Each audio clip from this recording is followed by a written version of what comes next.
मैंने आपको अब तक जो सिखाया है लीनियर इक्वेशन इन 2 वेरिएबल्स में, मैंने अब तक आपको जो भी सिखाया है उसमें यही है कि हमने चैप्टर नंबर 4 किया था 9th क्लास में, right, linear equation in 2 variables, और तब आपने सिर्फ इसका ग्राफिकल रिप्रेजेंटेशन किया था।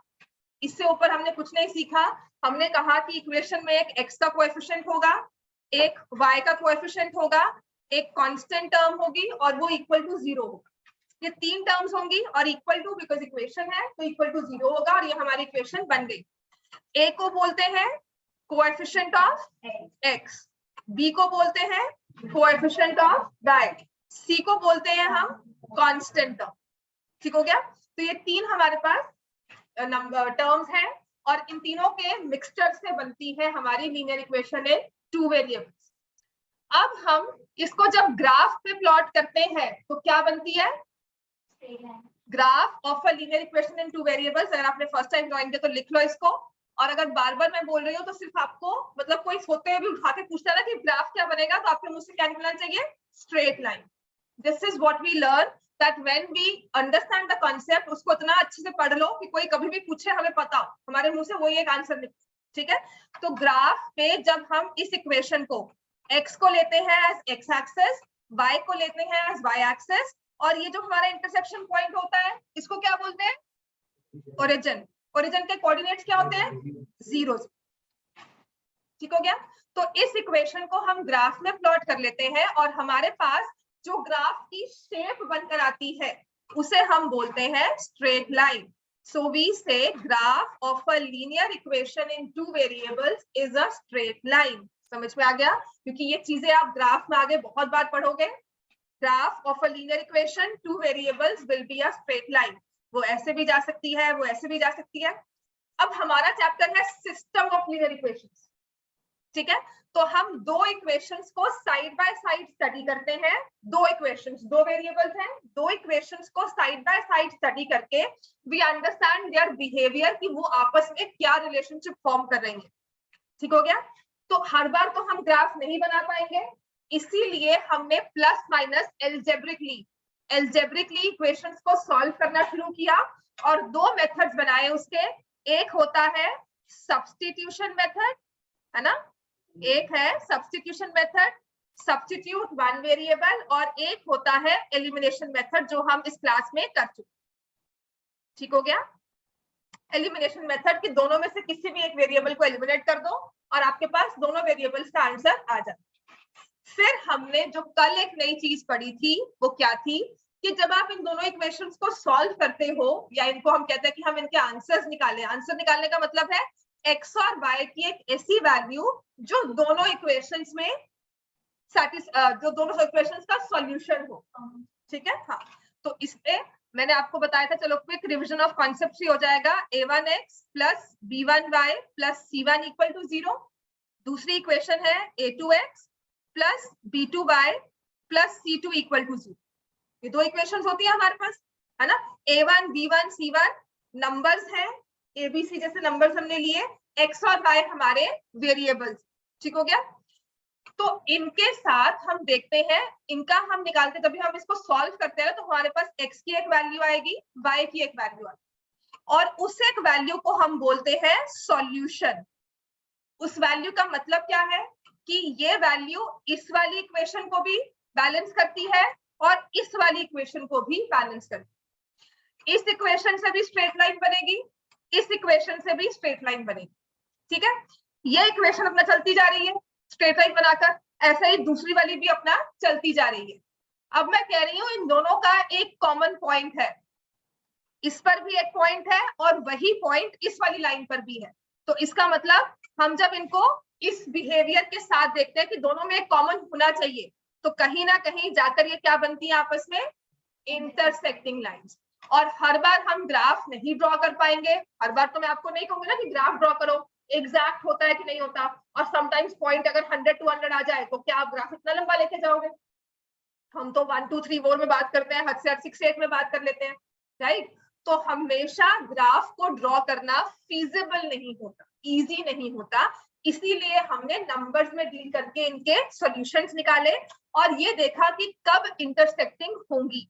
तो उसके लिए हमने क्या कहा था, जो आपके ये कोएफिशिएंट्स है ना, x के, y के और ये कांस्टेंट टर्म, हमेशा ही हम इनकी रेशियो फॉर्म करते हैं।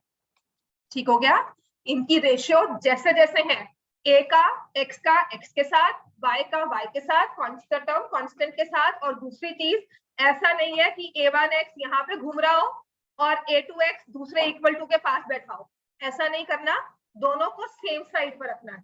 ठीक हो गया, इक्वेशन में जहां एक टर्म बैठी हुई है, दूसरी इक्वेशन में भी वहीं पर वो टर्म बैठनी चाहिए। और फिर हम बताएंगे यूनिक सॉल्यूशन कब होता है, कब होता है बताओ। यूनिक कब होगा, when all the three ratios are unequal, तीनों की तीनों रेशियोज आपस में अनइक्वल होती है, तो उसे हम बोलते हैं यूनिक सॉल्यूशन। ठीक हो गया, राइट। और ग्राफिकली ये क्या शो करता है, इंटरसेक्टिंग लाइंस। याद आ गया हमें इतना, बिकॉज हमें इसी को आगे हम पढ़ेंगे, अपनी बुक से यही वाले क्वेश्चन सॉल्व करेंगे। Graphically they will show intersecting lines, और हम अपने एल्जेब्रिक में बोलते हैं अभी वही यूनिक सॉल्यूशन है। एक्स और वाई की एक ऐसी वैल्यू है जो दोनों ही इक्वेशंस को सेटिस्फाई करती है, एक सिंगल एक पॉइंट आएगा। और वैसे भी दो लाइंस सिर्फ एक पॉइंट पर ही इंटरसेक्ट कर सकती है, एक से ज्यादा इंटरसेक्ट नहीं कर सकती। ठीक हो गया, क्लियर हो गया, यूनिक सॉल्यूशन, इंटरसेक्टिंग लाइंस। और इस वाले को हम क्या बोलते हैं, ऐसे वाले सिस्टम को हम बोलते हैं कंसिस्टेंट। लिख लो इसे बार बार, राइट डाउन, मैं लिख रही हूँ, आप भी साथ साथ लिखो, बिकॉज लिखोगे तो याद रहेगा। Write down as many times, जब भी हम क्लास में अब याद कर रहे हैं ना इन चीजों को, जितने देर चैप्टर करेंगे ना, ये चीज रिवाइज करते रहेंगे। याद करने का, एक चीज को समझने का, और मैथ्स को तो करने का भी यही होता है, अभी पढ़ते रहो, लिखते रहो इसमें। ठीक है, so if a1 by a2 is not equal to b1 by b2 is not equal to c1 by c2, we say it means the given system of equations will have a unique solution. Graphically they will show intersecting lines. Such a system we say is consistent and independent. ये consistent भी होता है, independent भी होता है। तो इस system की चार आपको मैंने क्वालिटीज बता दी। ठीक हो गया, अब एक हमने कहा तीनों में से कोई भी इक्वल नहीं है, और एक हमने अब दूसरा वाला सिस्टम स्टडी किया कि a1 by a2 और b1 by b2 और c1 by c2 तीनों के तीनों आपस में इक्वल है। ठीक है, तो ऐसे वाले को हम बोलते हैं it will have infinitely many solutions. Infinitely many solutions, graphically they will show coincident lines, lines जो कि आपस में ओवरलैप करती हैं। कोइंसिडेंट लाइंस बोल लो या ऐसे बोल लो ओवरलैपिंग लाइंस। ठीक हो गया, graphically they will show coincident lines. हाँ बिल्कुल, एक लाइन के ऊपर दूसरी लाइन। ठीक है, आप कहीं से भी स्टार्ट कर लो, ये डिपेंडेंट होता है, और इसको भी हम बोलते हैं कंसिस्टेंट। जब भी सॉल्यूशन एग्जिस्ट करेगा ना, तो वो कंसिस्टेंट ही होगा। ठीक है ना, आंसर तो आ रहा है, कंसिस्टेंट है और डिपेंडेंट है, बिकॉज वी विल सी कि हमारे जो वेरिएबल, जो कोएफिशिएंट्स है वो क्या होंगे, वो दूसरी इक्वेशन पर डिपेंड करता है। 3x लिया है तो हमें 6x 9x ऐसा कुछ लेना होगा। ठीक हो गया, अगर मैं 3x के साथ 4y ले रही हूँ, तो जिस नंबर के साथ मैंने 3 को मल्टीप्लाई किया है, उसी नंबर के साथ मैं 4 को मल्टीप्लाई या डिवाइड करूंगी, या फिर प्लस माइनस एनीथिंग विच, वो सिमिलर बिहेवियर होगा। ठीक हो गया, इनकी रेशियो फिक्स होगी। इतना क्लियर है हमें। और इसके बाद लास्ट हम केस करते हैं a1 अपॉन a2, तीनों रेशियोज ले ली। अब क्या होगा, ये दोनों तो इक्वल है, लेकिन थर्ड के साथ इक्वल नहीं है, तो इसको हम बोलते हैं नो सॉल्यूशन। अलजेब्रा में हमने कहा भी इनका कोई सॉल्यूशन नहीं है, इस बात का कोई मतलब ही नहीं है, आपका x और y दोनों ही कैंसिल हो जाता है। ठीक है, नो सॉल्यूशन। और ग्राफ में ये शो करती है पैरेलल लाइंस। पैरेलल लाइंस क्या होती है, lines will never intersect, lines which do not intersect, किसी भी पॉइंट पर आकर इंटरसेक्ट नहीं करेंगी, तो वो होती है पैरेलल लाइंस, और इसको हम बोलते हैं इनकंसिस्टेंट। और अगर इनकंसिस्टेंट है तो आगे डिपेंडेंट इंडिपेंडेंट का मतलब ही नहीं रहता। ठीक हो गया?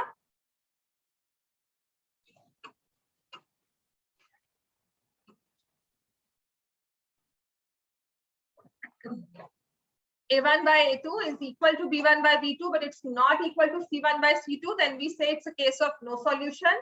ग्राफ में ये होती है पैरेलल लाइंस, और ऐसे सॉल्यूशन को हम बोलते हैं, सिस्टम को बोलते हैं इनकंसिस्टेंट। इतना हमें समझ में आ गया? इतना समझ में आ गया था? हमने कल एक्सरसाइज कौन सी की थी? 3.2। बुक निकालो भाई अपनी, सर है सबके पास बुक्स? शेयर कर लोगे?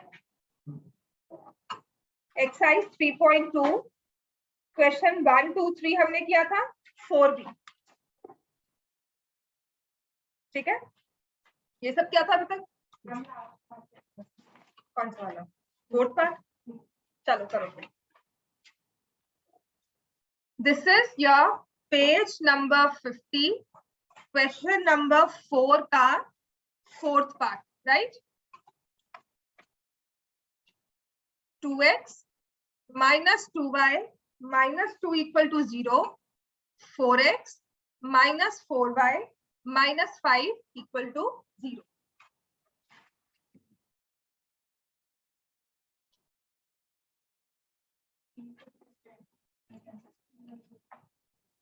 ठीक है, आपने क्या करना है?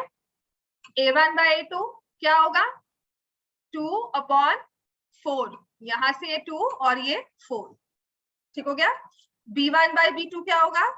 -2 -4, and what is C1 by C2?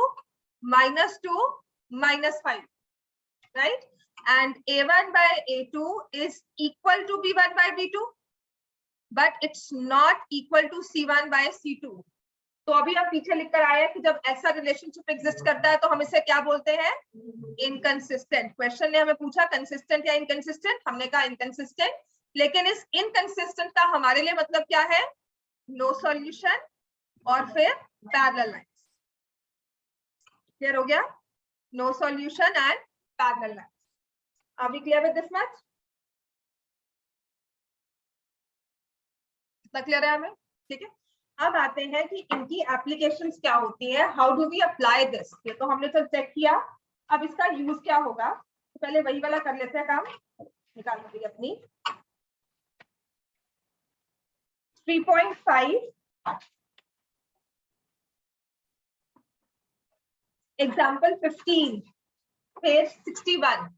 ठीक है, हम लेंगे page number 61, page 61 example 15, page 61 example 15।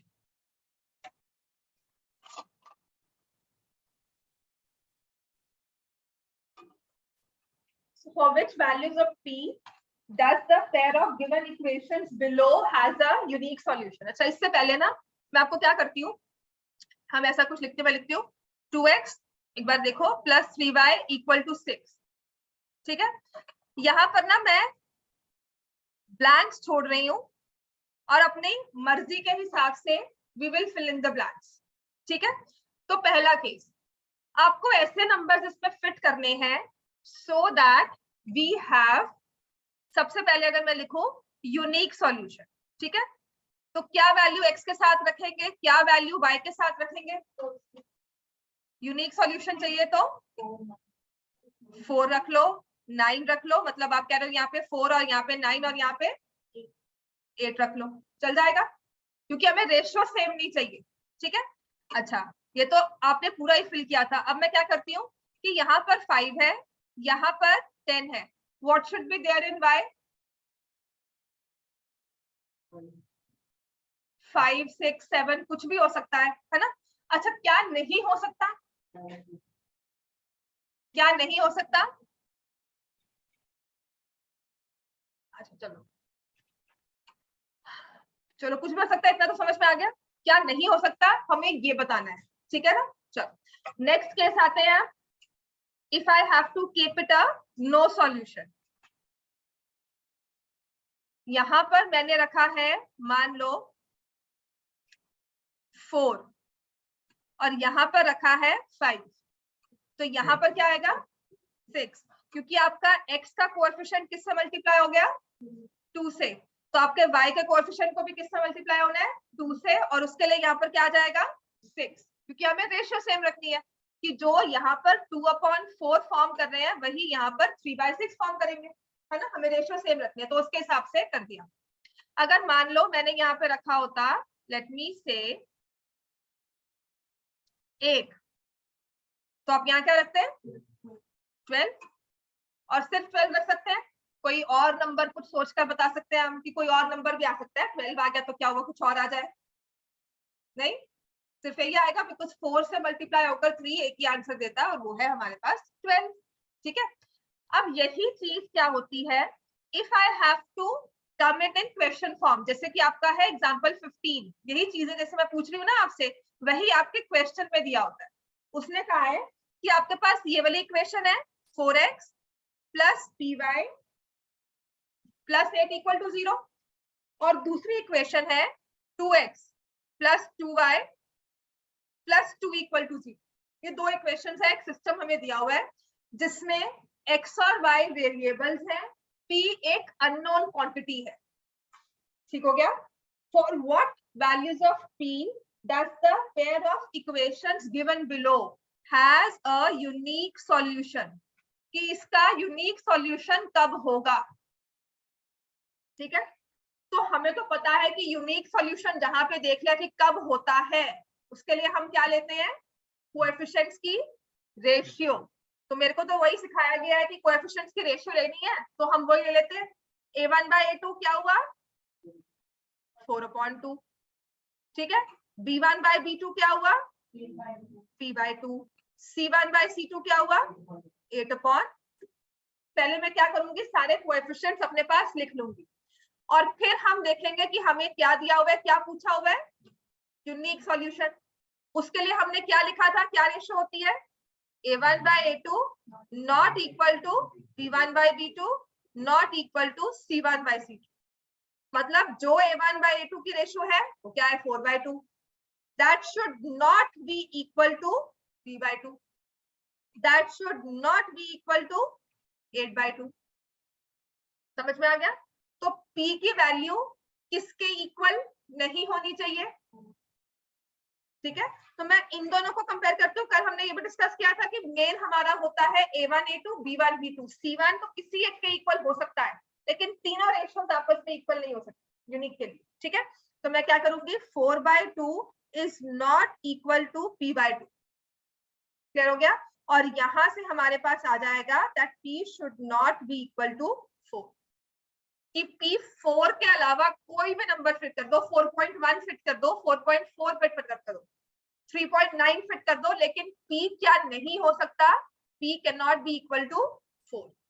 समझ में आ गया, जैसे यूनिक सॉल्यूशन में पहले मैंने कहा था क्या आ सकता है, तो आपने कहा 5 6 7, फिर मैं पूछती हूँ अच्छा ये बताओ क्या नहीं आ सकता, वही क्वेश्चन आएगा आपको यूनिक सॉल्यूशन में, क्या आ सकता है उसके लिए मेरे पास मल्टीपल ऑप्शंस हैं, लेकिन क्या नहीं आ सकता उसके लिए सिर्फ एक ही वैल्यू। ठीक है, तो हमारा आंसर क्या हो जाता है एवरी वैल्यू एक्सेप्ट 4, बस 4 के अलावा कुछ भी फिल कर दो इसमें। समझ में आ गया, that is what is meant by that p can not be equal to 4। समझ में आ गया कि यूनिक सॉल्यूशन लाने के लिए p को 4 मत रखना, बाकी कुछ भी रख सकते हैं। ठीक है, लिखो इसको, राइट इट डाउन, और देखो उसने लिखा भी है therefore for all values of p except 4 the given pair of equations will have a unique solution for all values of p except 4, right। अब एग्जांपल नंबर 16 थोड़ा बाद में करते हैं, पहले आ जाओ exercise 3.5 question number 1।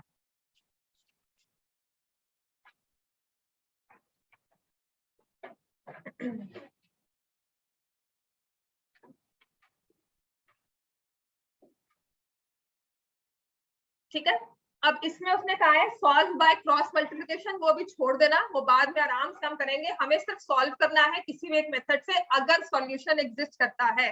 Exercise 3.5, the reason I've missed question number example 16 is क्योंकि अभी थोड़ा सा उसका इजी वाले पार्ट्स कर लें, ठीक है, उसके बाद हम इस पे आएंगे क्योंकि उसमें भी रीजनिंग आगे चाहिए हमें।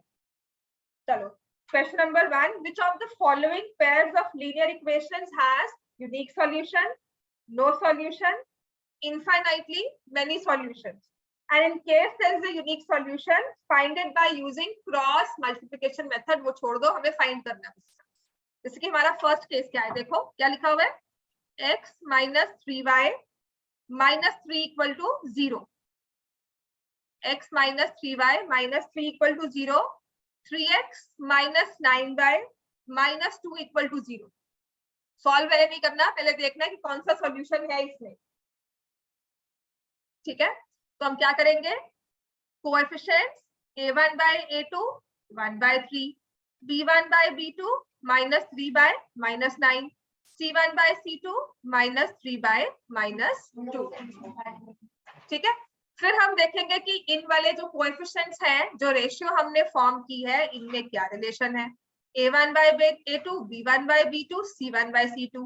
तो ये 1 by 3 बना, इसको भी जब कैंसिल किया तो ये भी 1 by 3 बना, तो ये तो आपस में दोनों इक्वल आ गई।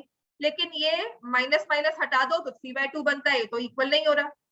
तो ये वाला केस क्या हो गया, a case of no solution. और जब उसने कह दिया कि सॉल्यूशन है ही नहीं तो हम उसे क्या निकालेंगे, राइट। लेकिन अगर नो सॉल्यूशन है तो इसका मतलब क्या है कि ग्राफ में कौन सी लाइन बन रही है, पैरेलल लाइंस, और सिस्टम क्या है, इनकंसिस्टेंट, ठीक है। तो जब भी आप ये चीज प्रैक्टिस में सॉल्व करते हो ना, साथ ही साथ अपने माइंड में ये रिपीट कर लिया करो तीनों चीजें, so that we remember it by heart, ठीक हो गया। ऐसे ही आ जाएंगे सेकंड पार्ट पे, अगर ये लिख लिया है तो ठीक है, वरना सेकंड पार्ट स्टार्ट कर दो, वरना इसे लिख लो और सेकंड पार्ट स्टार्ट कर दो। तो आई होप सबने लिख लिया ये साथ साथ, है ना। तो लिखा हुआ है 2x plus y is equal to 5, 3x plus 2y equal to 8। Unique solution तो फिर फाइंड करो, है ना। तो हम पहले करेंगे a1 by a2, b1 by b2, c1 by c2। a1 by a2 क्या होता है, 2/3, b1 by b2 क्या होता है, 1/2, c1 by c2 क्या होता है, 5/8। यहाँ के हिसाब से अब क्या तीनों रेशियोज इक्वल है आपस में,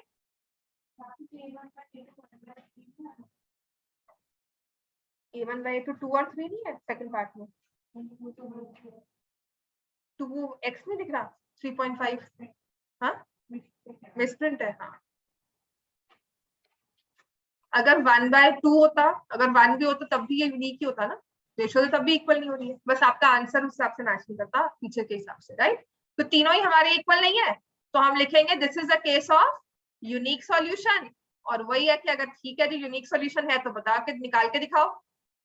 तो अब हमें इसे सॉल्व करना है, और कैसे करते हैं, एक आपने देखना है बेटा और एक आपने Aarush. 3x plus 2y equal to 8, ठीक है। तो इसको मैं आपको सॉल्व करना सिखा रही हूँ अभी के लिए, elimination method, because that is one method जो ना भी कहा जाए तो आप यही पढ़ो, ठीक है। क्या करना होता है, आपके पास दो वेरिएबल्स हैं, दोनों में से किसी भी एक को एलिमिनेट कर दो। एलिमिनेट मतलब खत्म करना है, और खत्म तब होगा जब हम उन्हें माइनस करेंगे।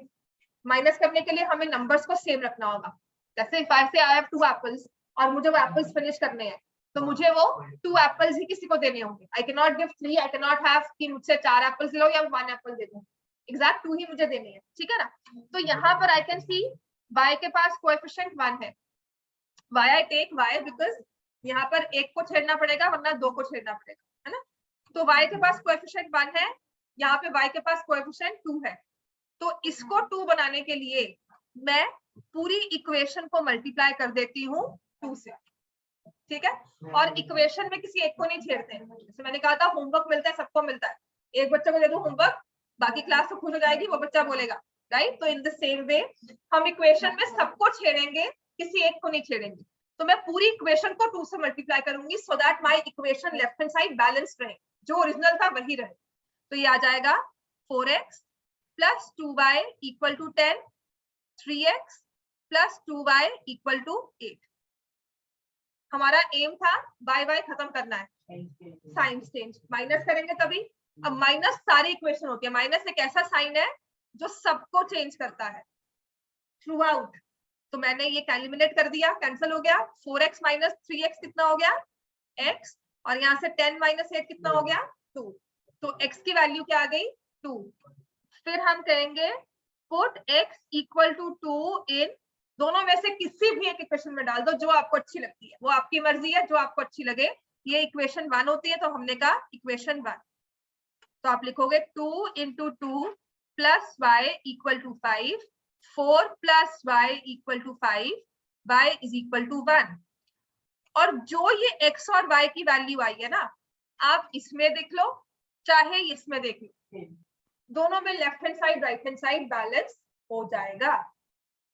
2 इंटू 2 4, 4 प्लस 1 5, ठीक हो गया बिल्कुल। 3 इंटू 2 6, 6 प्लस 3 इंटू 2 6, 6 प्लस 2 8, इससे आगे ठीक हो गया ना। हमें तो साथ में लिखा होता था वेरीफाई करो, ये हैड दिस एक्सरसाइज, पूरी एक एक्सरसाइज होती थी 10 क्वेश्चंस की, जहां पे लिखा था सॉल्व एंड वेरीफाई, राइट। तो एक इम्प्लिसिटली आदत पड़ी हुई है कि जो वैल्यूज निकालते हो ना, उसको इक्वेशंस में एक बार ओरली हम देख ही लेते हैं, ठीक है। तो शुरुआत में आप देख सकते हो आपका आंसर, कभी कभी आप कहते हो मैम मेरा आंसर ये आया, इसका आंसर ये आया, किसका सही है? जिसका आंसर इक्वेशंस को सेटिस्फाई कर रहा है।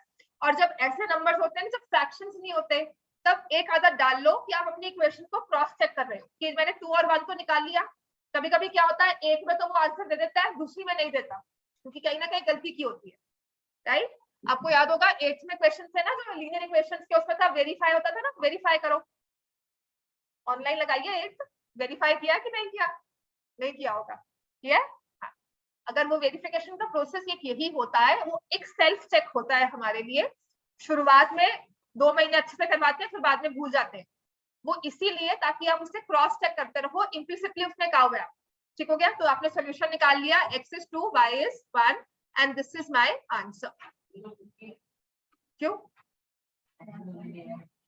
किस चीज का? हाँ, ऐसे छुट्टी होती नहीं है, पर कल छुट्टी हो जाएगी, ठीक है। वो भी क्योंकि I have to go somewhere, इसलिए, ठीक है। हाँ, परसों नहीं होगी। ये तो कहते छुट्टी कर दो, बाद में मैम सिलेबस कैसे पूरा होगा, मैम ये नहीं आता, मैम वो नहीं आता, है ना। तो क्या है, रोज थोड़ा थोड़ा पढ़ते रहो और एंड में आके पहाड़ नहीं बनता।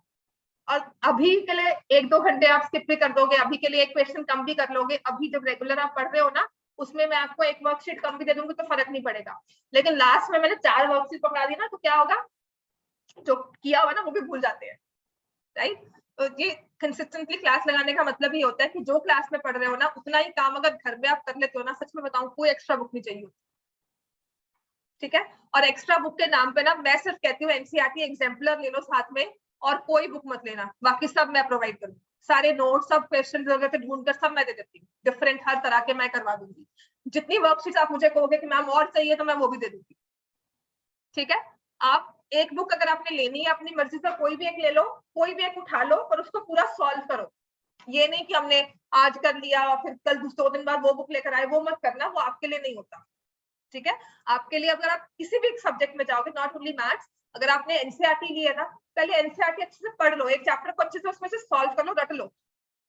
मैथ्स भी रट जाती है ना, आंसर याद हो जाते हैं कभी कभी इस क्वेश्चन के, तो उसको पढ़ लो। फिर उसके बाद अगर आपको लगे ना कि अब तो ये समझ में आने लग गया, अब तो याद ही हो गया, then go on to the next book.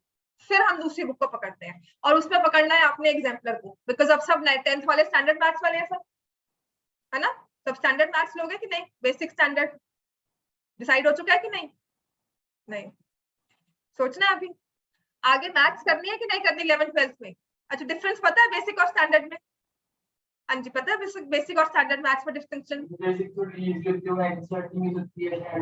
हाँ, आपने कौन सा लेना है, डिसाइड किया? स्टैंडर्ड लेना है। डिपेंड करता है, बेसिक और स्टैंडर्ड इजी वाला नहीं होता। मैं बताती हूँ क्या फर्क है, जिसने स्ट्रीम आपने कौन सी लेनी है। अगर आपने 11th-12th में मैथ्स पढ़ना है कि नहीं, मुझे मैथ्स पढ़ना है, फिर तो मैं ले लूंगी स्टैंडर्ड। और पता है कि मैथ्स नहीं पढ़ना, तो फिर हम क्या लेंगे, बेसिक। नहीं पढ़ना मैथ्स आगे?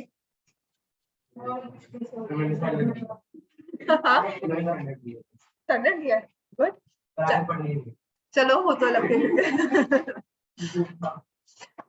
हाँ नहीं नहीं, डॉक्टर्स की फैमिली से है। हाँ कोई बात, पढ़ना चाहिए, अच्छी बात। जिस काम में मन लगे वो करना चाहिए, ठीक है। पर ये पढ़ाई भी बहुत जरूरी है, बिकॉज अगर आप ये नहीं करोगे आज स्टूडेंट्स आपको और करना क्या इस लाइफ में, और क्या है 2 साल घर बैठ के देखिए ना क्या हाल हुआ है ना। ऑनलाइन क्लासेस स्कूल्स में क्या होता है वो पता लग गया है 2 साल के लॉकडाउन से, राइट। चलो everything apart, x equal to 2, y equal to 1, this is my answer. अब आते हैं थर्ड पार्ट पे, चले चलो।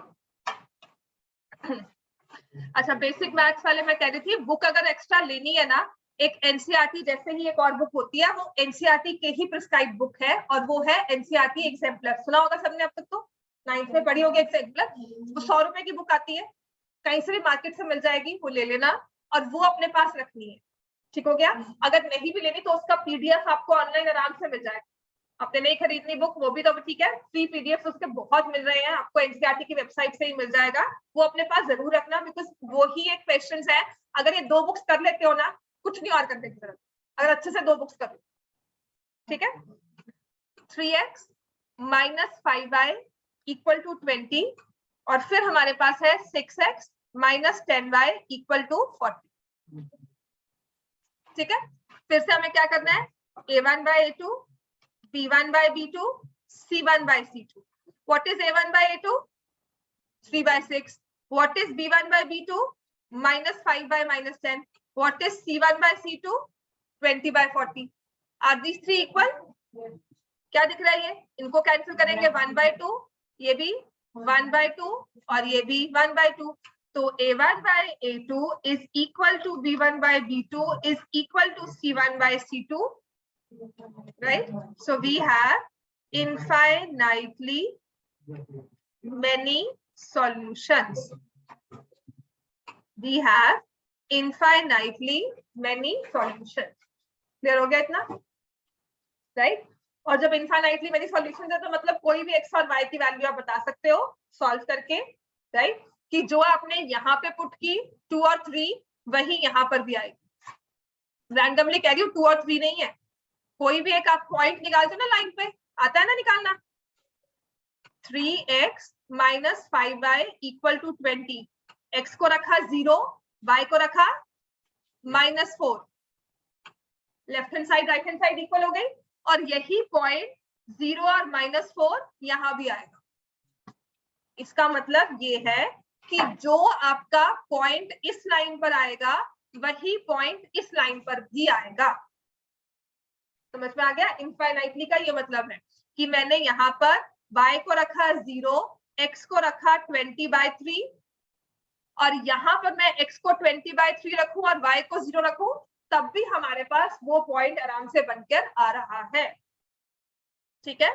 तो एक सोल्यूशन तो नहीं निकाल सकते, बहुत सारे हैं, निकालते रहो, ठीक है। और अगर कहा जाए फाइंड एनी वन, तो आपको पता है आपको कोई भी एक वेरिएबल को 0 रखना है और आंसर निकाल देना। समझ में आ गया, राइट? चलो फोर्थ पार्ट करें आप साथ। अब तो समझ में आ रहा है कि नहीं? नेशनल हॉलीडे है कल, ऐसे भी कल छुट्टी होनी थी। 3x minus 3y minus 15 equal to 0। वैसे याद रखना नेशनल हॉलीडे पे कोई छुट्टी नहीं होती है, यहाँ पर नहीं होती, ठीक है। आपकी क्लासेस होंगी until unless कोई फेस्टिवल हो। तो a1 by a2, b1 by b2 और c1 by c2. What is a1 by a2? 1/3, b1 by b2 -3 by -3, c1 by c2 -7 by -15. हाँ जी, क्या कहेंगे इनके बारे में हम? Unique solution. क्योंकि ये लिख देना, मैं तो पूछ रही हूँ ना, आपको वहां पे लिखकर बताना है, वहां पे कोई पूछने नहीं आता आपसे, है ना। आपने जो लिख दिया वही जाता है मैम के पास, तो आपको लिखना है since this is the case therefore the given system has unique solution, और उसके बाद इसको फाइंड भी करना है ना। तो मैं लिख रही हूँ, देखो x minus 3y minus 7 equal to 0, 3x -3y -15 equal to 0। क्या करेंगे, x का कोएफिशिएंट एक में 1, दूसरे में 3, y का कोएफिशिएंट एक में -3, दूसरे में भी -3। तो मल्टीप्लाई डिवाइड नहीं करना, सिर्फ एक बार प्लस माइनस साइन चेंज करने हैं। तो नीचे वाली का साइन चेंज कर दिए, ये माइनस, यहाँ प्लस और ये प्लस। समझ में आ गया बेटा आपको? आरू समझ में आ गया ना? ये इतना मुश्किल नहीं है समझना ये काशिफ। ठीक है, तो ये कैंसिल हो गया, -2x क्योंकि 3 थे, दोनों 3 थे इसलिए इक्वल टू 0 हो गया, है ना? तो -2x इक्वल टू -8, x की वैल्यू क्या आ गई 4। हाँ जी बोलो, क्या हो गया बच्चे? सॉल्व हो गया ये? x equal to 4, right? और किसी भी एक में x की वैल्यू पुट कर लो, जैसे मैंने कहा put x equal to 4 in equation 1। अच्छा ये लिख देते हो ना 1, यहाँ पे लिख भी दिया करो, पहले भूल जाते हैं, लेकिन बाद में जब आपने कहा ना put x equal to 4 in equation 1, तो बता देना कौन सी इक्वेशन 1 है हमारा। ठीक हो गया? तो ये आ जाएगा 4 -3y -7 equal to 0, -3y -3 equal to 0, y की वैल्यू क्या आ गई -1। समझ में आ गया? When both are negatives, दोनों ही अगर एक साइड पे नेगेटिव टर्म्स हो जाएंगी तो इसका मतलब आंसर नेगेटिव में ही आएगा। y is -1, x equal to 4, y equal to -1 is the solution. Are we clear with this much?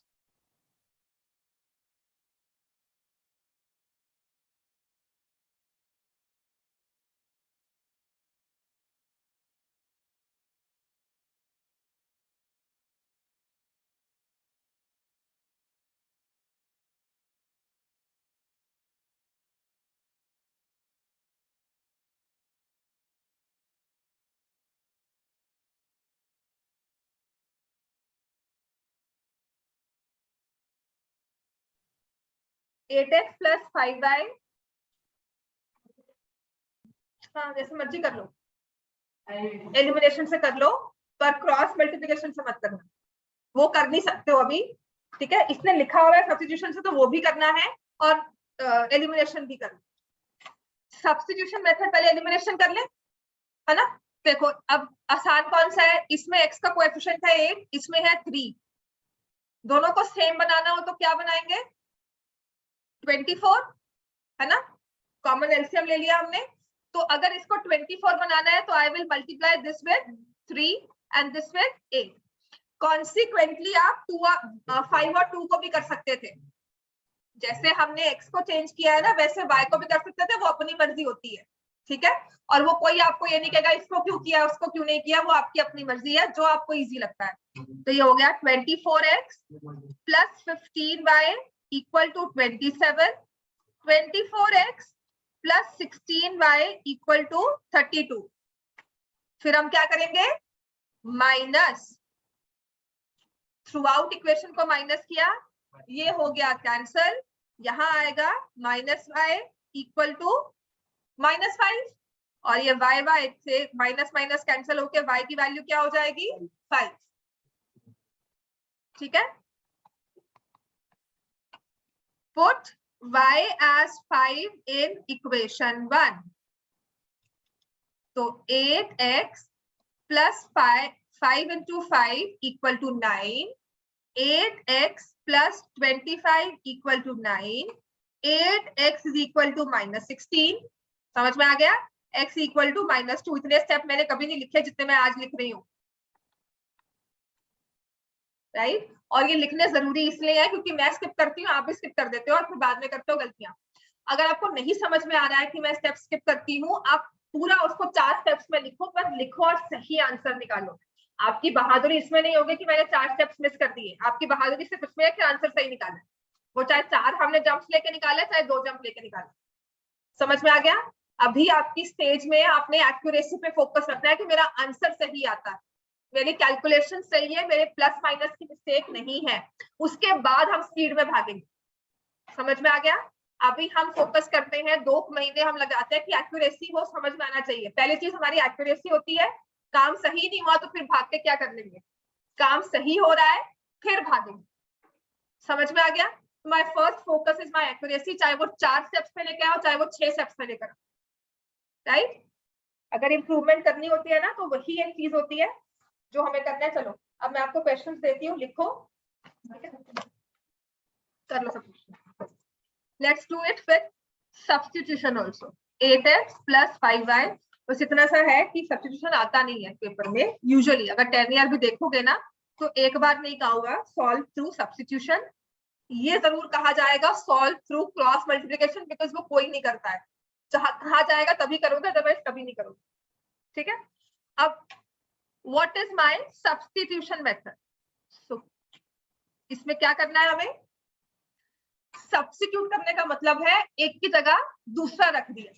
तो कोई भी एक इक्वेशन में जैसे कि दिया हुआ है 8x + 5y = 9, मैंने क्या किया, 8x को यहां रखा, 9 - 5y, x की वैल्यू क्या आ गई, 9 - 5y/8। अब ये वैल्यू उठाकर x की ये वाली में से निकाली थी, दूसरी वाली में मैंने डाल दी, मैंने सब्स्टिट्यूट कर दी x की value in terms of y।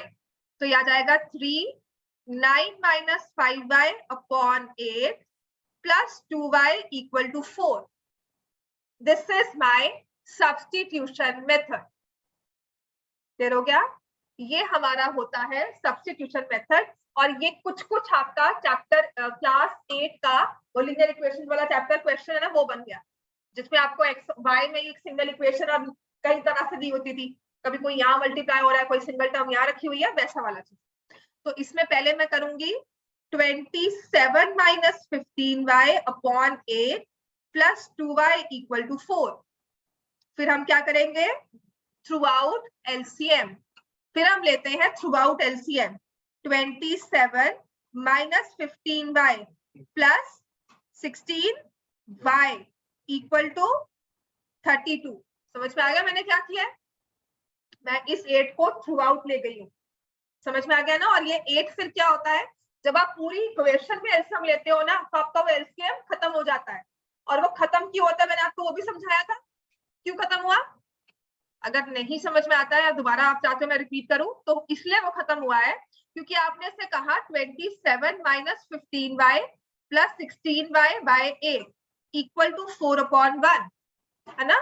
और फिर मैंने क्या किया, इसको क्रॉस मल्टीप्लाई, और इस वजह से वो खत्म हुआ। अब इसका शॉर्टकट क्या बना दिया कि थ्रू आउट एलसीएम लो और खत्म हो जाएगा, ठीक है?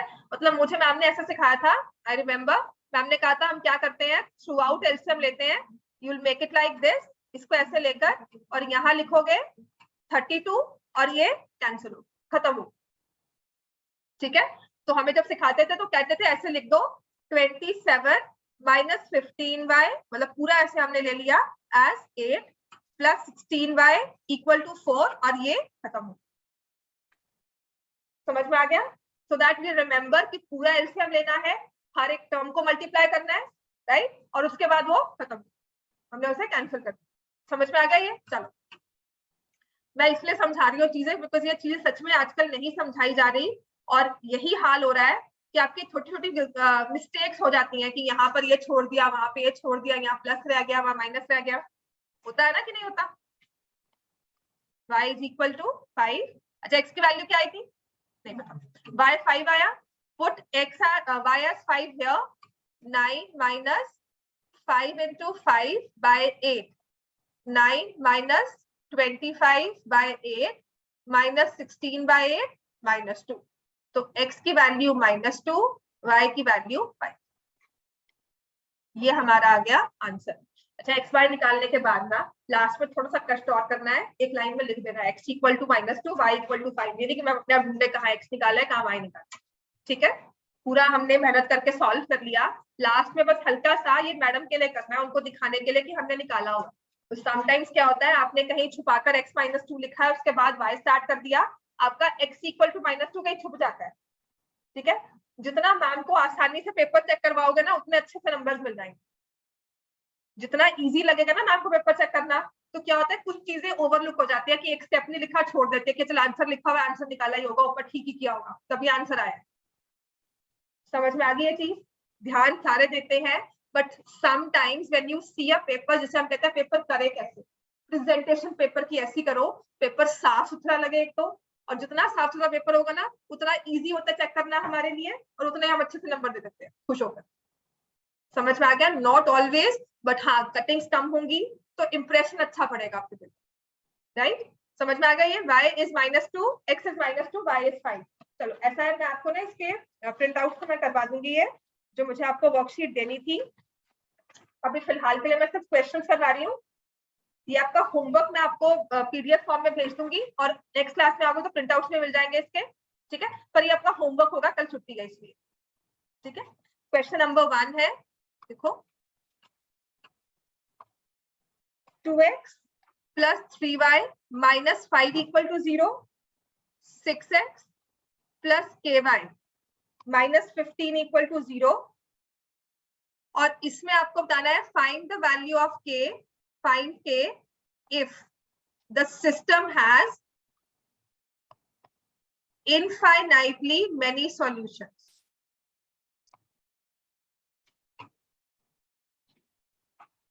The given system has infinitely many solutions. 9 समझ में आ गया ना कैसे हमने किया? आपने कहा a1 by a2, अब लिखना कैसे है? a1 by a2 should be 2/6, b1 by b2 क्या हुआ? 3/k, c1 by c2 क्या हुआ? -5 by -15। तो यहां से हमें क्लियर है, फिर हम लिखेंगे for infinitely many solutions। ये एक बार लिखना देख लो, समझ लो, so that हम स्टेप्स में मार नहीं खाएंगे।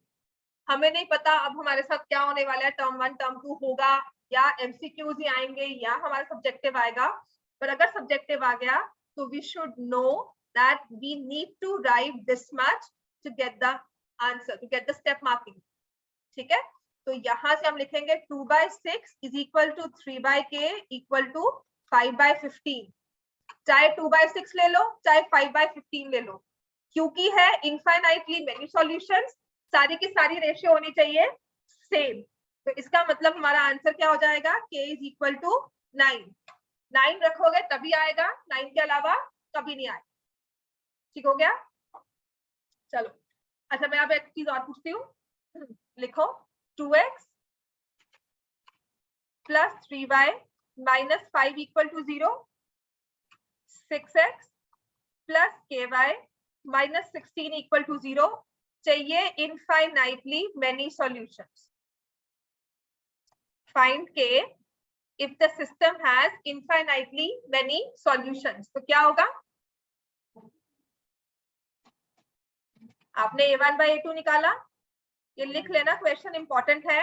b1 by b2 निकाला 3/k, c1 by c2 निकाला 5/16। इनफाइनाइटली के लिए क्या चाहिए? तीनों को इक्वल। लेकिन क्या तीनों कभी इक्वल हो सकते हैं? नहीं हो सकते। तो हम क्या करेंगे? It is never possible. तो ये एक इम्पॉसिबल केस है। दो लाइंस आप कह रहे हो ओवरलैप करें, आपके नंबर्स ऐसे दो दिए हुए हैं कि वो ओवरलैप कर ही नहीं सकते, तो आप उसे करवा भी नहीं सकते। आप उसे पैरेलल बना सकते हो, पैरेलल बन सकती है कि नहीं, है ना? पैरेलल बन जाएंगी, यूनिक सॉल्यूशन आ जाएगा, लेकिन इनफाइनाइटली नहीं आ सकता। तो हम लिखेंगे नो सच, ये एक क्वेश्चन है, सच में कह रही हूँ, इसको लिख लो और मैं टेस्ट में डालती हूँ और गलत कर दिया सारे। नो सच वैल्यू ऑफ के इज पॉसिबल, पॉसिबल और एग्जिस्ट। के की कोई ऐसी वैल्यू एग्जिस्ट ही नहीं करती जिससे ये इनफाइनाइटली मेनी सॉल्यूशंस दे। समझ में आ गया हमें ये? चलो ऐसे ही है, नेक्स्ट क्वेश्चन लिखो। Now you have to find the value of k for no solution. ठीक है, ये मैंने वर्कशीट बनाई थी, इनफाइनाइटली के 4 क्वेश्चंस, नो के 4 क्वेश्चंस, यूनिक के ऐसे क्वेश्चंस। हाँ क्या क्या नहीं?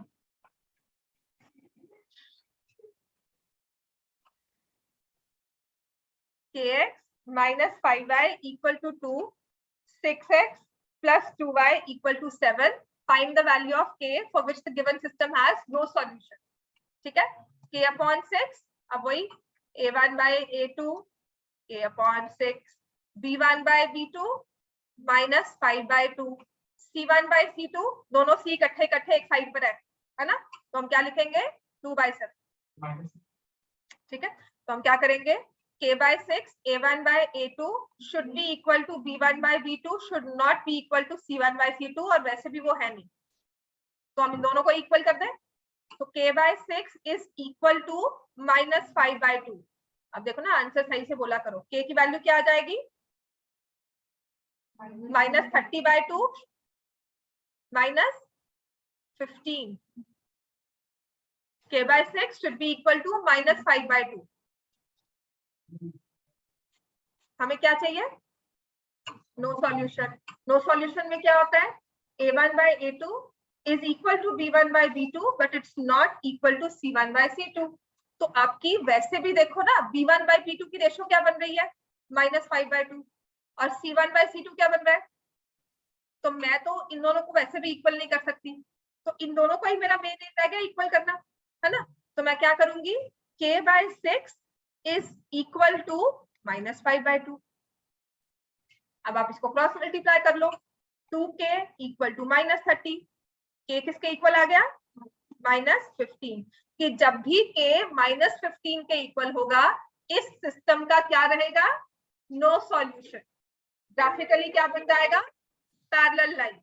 समझ में आ गया हमें इतना, चलो आज के लिए इतना ही।